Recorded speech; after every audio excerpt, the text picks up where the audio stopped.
Salut tout le monde, j'espère que vous allez tous très bien. Aujourd'hui, je vous parle de douleurs au dos en randonnée. Donc, douleurs spécifiquement au bas du dos. Généralement, c'est le genre de douleur qui va apparaître dans deux situations. La première situation, c'est quand on porte, exemple, un gros sac à dos de longue randonnée comme celui-là, puis qu'on marche vraiment longtemps avec. Généralement, ça va arriver quand on n'est pas habitué de marcher avec ce genre de sac à dos-là, justement à cause du poids. On va se ramasser à avoir mal au dos, on peut même être un peu courbaturé, justement à cause qu'on le porte longtemps puis que c'est lourd, puis qu'on n'est pas habitué. On n'a peut-être pas la musculature de la ceinture abdominale assez forte pour soutenir tout ce poids-là. Donc, la deuxième façon de se faire mal au dos en rando, ben, c'est sûr qu'on peut tomber, là, mais une autre façon, c'est en manipulant notre sac à dos. C'est très lourd. Des fois, comme celui-là, je dirais qu'il y a à peu près 25 livres, mais des fois, s'il est plein d'eau et il est rempli de nourriture pour une semaine, je dirais que ça peut se rapprocher de 40-50 livres. Ça dépend comment léger qu'on voyage, quel genre d'équipement qu'on a, mais mettons qu'on scénario hypothétique, que le sac à dos pèse 40 livres, il faut faire attention à comment on le manipule pour ne pas se faire mal au dos. Donc, quand vient le temps de mettre votre sac sur votre dos, j'aimerais que vous ne fassiez pas cette technique.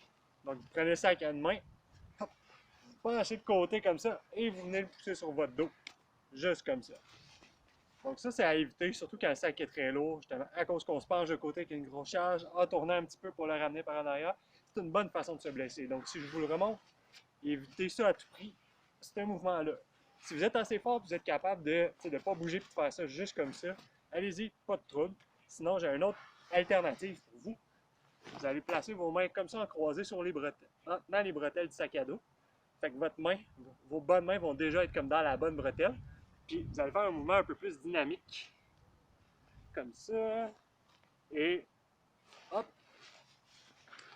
Faites juste passer le sac comme ça sur votre dos.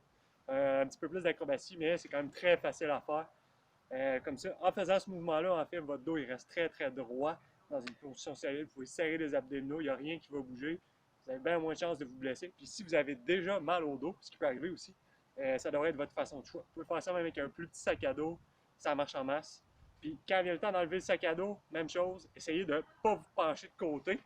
Vous pouvez très facilement juste amener votre sac à dos par en avant sur vous, prendre la bretelle et venir le déposer.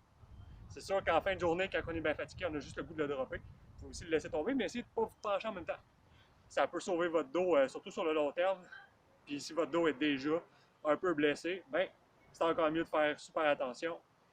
Il n'y a rien de pire que justement d'avoir mal au dos pendant toute une randonnée. J'ai une deuxième petite technique pour enfiler le sac à dos. Si vous n'aimez pas ça, le mouvement un peu plus acrobatique, vous pouvez toujours placer votre sac. Là, je le fais directement au sol, mais je vous dirais que ça serait mieux de le faire avec le sac, exemple, sur une table à pique-nique, si vous êtes à quelque part pour luncher, ou carrément le sac à côté sur un tronc d'arbre, sur une roche, peu importe. Vous laissez le sac comme ça.